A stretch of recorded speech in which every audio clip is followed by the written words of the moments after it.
10 ನಿಮಿಷದಲ್ಲಿ ತಯಾರಾಗುವಂತಹ ಒಂದು ಹೊಸ ಬ್ರೇಕ್ಫಾಸ್ಟ್ ಅಥವಾ ಟಿಫಿನ್ ಬಾಕ್ಸ್ ರೆಸಿಪಿ ಮಾಡಿ ತೋರಿಸ್ತಿದ್ದೀನಿ. ಸಾಫ್ಟ್ ಆಗಿರುವಂತಹ ದೋಸೆ ಮತ್ತು ಅದರ ಜೊತೆ ತಿನ್ನೋಕ್ಕೆ ಒಂದು ಸ್ಪೆಷಲ್ ಚಟ್ನಿ ಕೂಡ ಇದೇ ವಿಡಿಯೋದಲ್ಲಿ ನೋಡ್ಬೋದು. ನೋಡಿ, ಮೊದಲಿಗೆ ನಾನಿಲ್ಲಿ 1 ಕಪ್ ಆಗುವಷ್ಟು ಉಪ್ಪಿಟ್ಟು ರವೆ ಹಾಕ್ಕೊತಿದ್ದೀನಿ. ಇವಾಗ ಇದಕ್ಕೆ ಮುಳುಗುವಷ್ಟು ನೀರು ಕೂಡ ಹಾಕ್ಕೊತಿದ್ದೀನಿ. ನೋಡಿ, ರವೆ ಮತ್ತು ನೀರನ್ನ ಹಾಕ್ಕೊಂಡು ಇದನ್ನು ಮಿಕ್ಸ್ ಮಾಡ್ಕೊಂಡು ಸೈಡಿಗೆ ಎತ್ತಿಟ್ಕೊತಿದ್ದೀನಿ. ಇವಾಗ ಇನ್ನೊಂದು ಪಾತ್ರೆಯಲ್ಲಿ ಒಂದು ಅರ್ಧ ಕಪ್ ಆಗುವಷ್ಟು ಗಟ್ಟಿ ಅವಲಕ್ಕಿ ಹಾಕ್ಕೊತಿದ್ದೀನಿ. ಅಂದರೆ 1 ಕಪ್ ಉಪ್ಪಿಟ್ಟು ರವೆ ಒಂದು ಅರ್ಧ ಕಪ್ ಆಗುವಷ್ಟು ಗಟ್ಟಿ ಅವಲಕ್ಕಿ ಬೇಕಾಗುತ್ತೆ ಇದಕ್ಕೆ. ಇವಾಗ ಇದನ್ನು ನಾನು ನೀರು ಹಾಕ್ಕೊಂಡು ಒಂದು ಸ್ವಲ್ಪ ಕ್ಲೀನಾಗಿ ತೊಳ್ಕೊಂಡು ತೊಗೊತಿದ್ದೀನಿ ಈ ಗಟ್ಟಿ ಅವಲಕ್ಕಿ. ಓಕೆ, ನೋಡಿ, ಎಲ್ಲ ಸೇರಿಸಿ ಮಿಕ್ಸ್ ಮಾಡ್ಕೊಂಡಿದ್ದನ್ನು ನೀರನ್ನ ನಾನು ಸಪ್ರೇಟಾಗಿ ಮಾಡ್ಕೊತಿದ್ದೀನಿ. ನೋಡಿ, ಇವಾಗ ಇದನ್ನು ನೀರು ನಾನು ಬೇರೆ ಮಾಡ್ಕೊಂಡಿದ್ದೀನಿ. ಇವಾಗ ಇದಕ್ಕೆ ಒಂದು ಸ್ವಲ್ಪ ಮೊಸರು ಕೂಡ ಹಾಕ್ಕೊತಿದ್ದೀನಿ. ಒಂದು ಪಾವು ಕಪ್ ಆಗುವಷ್ಟು ಮೊಸರು ಹಾಕ್ಕೊತಿದ್ದೀನಿ, ಅಥವಾ ಒಂದು 3ರಿಂದ 4 ಚಮಚ ಮೊಸರು ಹಾಕ್ಕೊಂಡು ಇದನ್ನು ಮಿಕ್ಸ್ ಮಾಡ್ಕೊತಿದ್ದೀನಿ. ಸ್ವಲ್ಪ ನೀರು ಕೂಡ ನಾನು ಇದರಲ್ಲಿ ಹಾಕಿದ್ದೆ. ಇವಾಗ ಎರಡೂ ಸೇರಿಸಿ ಮಿಕ್ಸ್ ಮಾಡ್ಕೊತಿದ್ದೀನಿ. ದಿಢೀರಾಗಿ ಮಾಡ್ತೀವಲ್ಲ, ಹೀಗಾಗಿ ತುಂಬ ರುಚಿಯಾಗಿ ಬರುತ್ತೆ ನಮ್ಮ ಸಾಫ್ಟಾಗಿರುವಂತಹ ದೋಸೆ. ಇವಾಗ ಎರಡೂ ಸೇರಿಸಿ ಒಂದು 10 ನಿಮಿಷ ನೆನೆಯೋದಕ್ಕೆ ಬಿಡ್ತಿದ್ದೀನಿ. ಅಲ್ಲಿ ತನಕ ನಿಮಗೆ ಚಟ್ನಿ ಮಾಡಿ ತೋರಿಸ್ತಿದ್ದೀನಿ. ಹೀಗಾಗಿ ಸ್ವಲ್ಪ ಕಡಾಯಿನಲ್ಲಿ ಎಣ್ಣೆ ಹಾಕ್ಕೊತಿದ್ದೀನಿ. ಎಣ್ಣೆ ಗರಂ ಆದಮೇಲೆ 1 ಟೇಬಲ್ ಸ್ಪೂನ್ ಆಗುವಷ್ಟು ಕಡಲೆಬೇಳೆ, 1 ಟೇಬಲ್ ಸ್ಪೂನ್ ಆಗುವಷ್ಟು ಉದ್ದಿನಬೇಳೆ ಹಾಕ್ಕೊತಿದ್ದೀನಿ. ಮತ್ತು 1 ಚಿಟಿಕೆ ಆಗುವಷ್ಟು ನಾನಿಲ್ಲಿ ಮೆಂತ್ಯ ಹಾಕ್ಕೊತಿದ್ದೀನಿ. ಇದು ಬೇಕಾದರೆ ಸ್ಕಿಪ್ ಕೂಡ ಮಾಡ್ಕೋಬೋದು. ಮತ್ತು ಇಲ್ಲಿ ಮೆಂತ್ಯನ ಜಾಸ್ತಿ ಹಾಕ್ಕೋಬಾರ್ದು, ಜಸ್ಟ್ 1 ಚಿಟಿಕೆ ಆಗುವಷ್ಟು ಮಾತ್ರ ಹಾಕ್ಕೊಳ್ಳಿ, ಇಲ್ಲಾಂದರೆ ಸ್ಕಿಪ್ ಕೂಡ ಮಾಡ್ಕೋಬೋದು.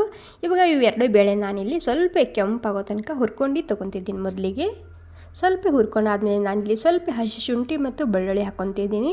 ನೀವು ಬೆಳ್ಳುಳ್ಳಿ ಶುಂಠಿ ತಿನ್ನೋದಿಲ್ಲ ಅಂದರೆ ಸ್ಕಿಪ್ ಕೂಡ ಮಾಡ್ಕೋಬೋದು. ಖಾರಕ್ಕೆ ಎಷ್ಟು ಬೇಕಾ ಅಷ್ಟು ಬ್ಯಾಡಗಿ ಮೆಣಸಿನ್ಕಾಯಿ ಮತ್ತು 2 ಈರುಳ್ಳಿ ಹಾಕ್ಕೊತಿದ್ದೀನಿ. ದೊಡ್ಡದಿತ್ತಂದ್ರೆ ಒಂದೇ ಹಾಕ್ಕೊಳ್ಳಿ, ಸಣ್ಣ ಇದ್ದೆ ಅಂದರೆ 2 ಈರುಳ್ಳಿನ ಹಾಕೋಬೇಕಾಗುತ್ತೆ. ನೀವಿಲ್ಲಿ ಸ್ವಲ್ಪ ಈರುಳ್ಳಿ ಹಸಿ ವಾಸನೆ ಹೋಗೋ ತನಕ ಹುರ್ಕೊಂಡು ತೊಗೊತಿದ್ದೀನಿ ಮೊದಲಿಗೆ.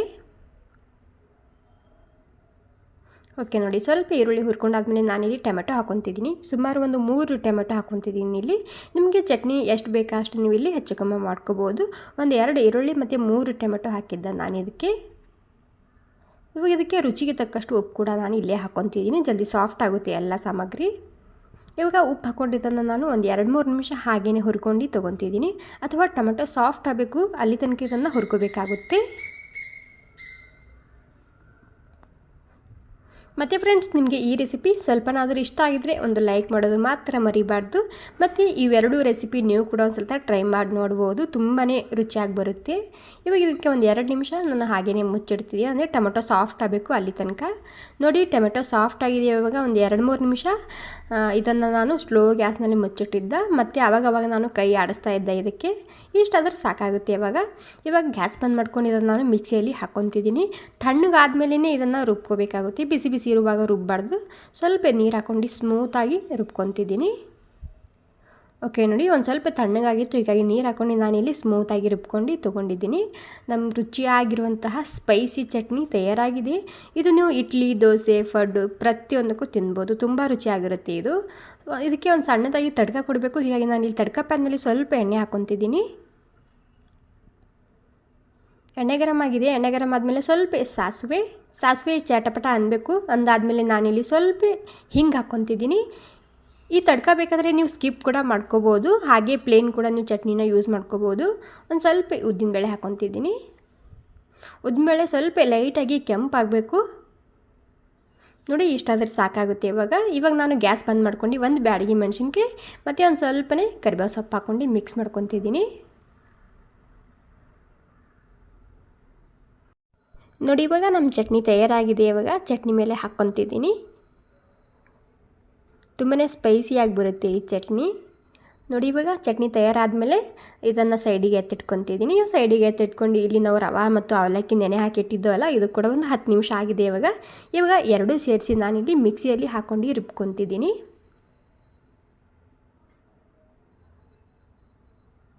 ನೋಡಿ, ರವೆ ಮತ್ತು ಅವಲಕ್ಕಿ ಎರಡೂ ಹಾಕ್ಕೊತಿದ್ದೀನಿ. ಎರಡೂ ಹಾಕ್ಕೊಂಡು ಮತ್ತೆ ಒಂದು ಸ್ವಲ್ಪ ಇದಕ್ಕೆ ನೀರು ಕೂಡ ನಾನಿಲ್ಲಿ ಹಾಕ್ಕೊತಿದ್ದೀನಿ. ಸ್ವಲ್ಪ ನೀರು ಹಾಕ್ಕೊಂಡು ಇದನ್ನು ಸ್ಮೂತಾಗಿ ರುಬ್ಕೊಂಡು ತೊಗೊತಿದ್ದೀನಿ. ನೋಡಿ, ಎರಡೂ ಸೇರಿಸಿ ಸ್ಮೂತಾಗಿ ಇಲ್ಲಿ ರುಬ್ಕೊಂಡು ತೊಗೊಂಡಾಗಿದೆ. ಮತ್ತೆ ಇದೇ ಬೌಲ್ದಲ್ಲಿ ಹಾಕ್ಕೊತಿದ್ದೀನಿ. ಸುಮಾರು ಇದರಲ್ಲಿ ಒಂದು 10ರಿಂದ 12 ಸಾಫ್ಟ್ ಆಗಿರುವಂತಹ ದೋಸೆ ತಯಾರಾಗುತ್ತೆ. ಇವಾಗ ಇದಕ್ಕೆ ರುಚಿಗೆ ತಕ್ಕಷ್ಟು ಉಪ್ಪು ಹಾಕ್ಕೊಂಡಿನಿ, ಮತ್ತು ಒಂದು ಸ್ವಲ್ಪನೇ ಅಡುಗೆ ಸೋಡಾ ಹಾಕ್ಕೊತಿದ್ದೀನಿ. ಎರಡೂ ಸೇರಿಸಿ ಮಿಕ್ಸ್ ಮಾಡ್ಕೊತಿದ್ದೀನಿ. ಎರಡೂ ಕೊನೆಯಲ್ಲೇ ಹಾಕ್ಕೊಳ್ಳಿ. ನೀವು ಇಲ್ಲಿ ಅಡುಗೆ ಸೋಡಾದ ಬದಲಾಗಿ ಏನೋ ಕೂಡ ಹಾಕೋಬೋದು ಒಂದು ಸ್ವಲ್ಪನೇ. ಇವಾಗ ಇಲ್ಲಿ ದೋಸೆ ಹಂಚು ಕೂಡ ಗರಮ್ ಆಗಿದೆ. ಒಂದು ಸ್ವಲ್ಪ ಮೊದಲಿಗೆ ನಾನಿಲ್ಲಿ ಎಣ್ಣೆ ಹಚ್ಕೊಂಡು ತೊಗೊತಿದ್ದೀನಿ. ಮೊದಲು ದೋಸೆಗೆ ಮಾತ್ರ ಇಲ್ಲಿ ಎಣ್ಣೆ ಹಚ್ಕೊಳ್ಳಿ, ನೀವು ಬಾಕಿ ದೋಸೆ ಮತ್ತೆ ಹಾಗೆ ಕೂಡ ಮಾಡ್ಕೋಬೋದು. ನೋಡಿ, ಜಾಸ್ತಿ ಗಟ್ಟಿಯಾಗಿರಬಾರ್ದು, ಇದು ಬೆಟರ, ಸ್ವಲ್ಪ ತಿಳಿಯಾಗಿ ಇರಬೇಕು. ನೋಡ್ತಿರ್ಬೋದು ಈ ರೀತಿ ಹಾಕಿ ನಾನಿಲ್ಲಿ. ಮತ್ತು ಜಾಸ್ತಿ ದೊಡ್ಡದು ಕೂಡ ಮಾಡ್ಕೋಬಾರ್ದು, ಸ್ವಲ್ಪ ಉತ್ತಪ್ಪ ಮಾಡ್ಕೊತೀವಲ್ಲ ಅದೇ ಸೈಜಿಂದ ಇರಬೇಕು ಈ ದೋಸೆ. ನೋಡಿ, ಮೀಡಿಯಮ್ ಗ್ಯಾಸ್ನಲ್ಲಿ ಒಂದು 2 ನಿಮಿಷ ನಾನು ಹಾಗೆಯೇ ಬಿಡ್ತಿದ್ದೀನಿ, 1ರಿಂದ 2 ನಿಮಿಷ. ಮೇಲೆ ಎಲ್ಲ ಡ್ರೈ ಆಗಿದೆ. ಡ್ರೈ ಆದಮೇಲೆ ಇದನ್ನು ನಾನು ಹಾಕ್ಕೊತಿದ್ದೀನಿ. ವಾವ್, ನೋಡಿ ಎಷ್ಟು ಸರಿಯಾಗಿ ಬಂದಿದೆ ಅಲ್ವಾ, ತೂತಾಗಿ ಬರುತ್ತೆ. ತುಂಬಾ ಸುಲಭವಾಗಿ ಮಾಡುವಂತಹ ರೆಸಿಪಿ. ನೋಡಿ, ಎರಡೂ ಕಡೆ ನಾನು ಬೇಯಿಸ್ಕೊಂಡು ತೊಗೊಂಡಿದ್ದೀನಿ. ತುಂಬಾ ಸಾಫ್ಟಾಗಿ ಬರುತ್ತೆ, ತಿನ್ನೋಕ್ಕೆ ತುಂಬ ರುಚಿಯಾಗಿರುತ್ತೆ ಈ ದೋಸೆ. ಸೊ ಇನ್ನೊಂದು ಅದೇ ರೀತಿ ಹಾಕಿ ತೋರಿಸ್ತಿದ್ದೀನಿ. ಇದು ನೀವು ಪ್ಯಾನಿನ ಮೇಲೆ ಕೂಡ ಮಾಡ್ಕೋಬೋದು, ಪ್ಯಾನಿನ ಮೇಲೆ ಮಾಡಿದ್ರು ಕೂಡ ಬರುತ್ತೆ ಇದು. ನೋಡಿ, ನಾನು ಎಲ್ಲ ದೋಸೆ ಮಾಡಿ ಪ್ಲೇಟ್ನಲ್ಲಿ ಹಾಕ್ಕೊಂಡಿನಿ. ಇವಾಗ ನಮ್ಮ ರುಚಿಯಾಗಿರುವಂತಹ, ಆರೋಗ್ಯಕರವಾಗಿರುವಂತಹ, ಸಾಫ್ಟ್ ಆಗಿರುವಂತಹ ದೋಸೆ ಮತ್ತು ಕೆಂಪು ಚಟ್ನಿ ತಯಾರಾಗಿದೆ. Okay friends, thank you so much. ಮತ್ತು ಈ ರೆಸಿಪಿ ಸ್ವಲ್ಪನಾದರೂ ಇಷ್ಟ ಆಗಿದರೆ ಒಂದು ಲೈಕ್ ಮಾಡಿ, ಹಾಗೆ ನೀವು ಕೂಡ ಒಂದು ಸ್ವಲ್ಪ ಟ್ರೈ ಮಾಡಿ ನೋಡಿ, ಮತ್ತೆ ಬಂದು ನನಗೆ ಕಾಮೆಂಟ್ ಮಾಡಿ.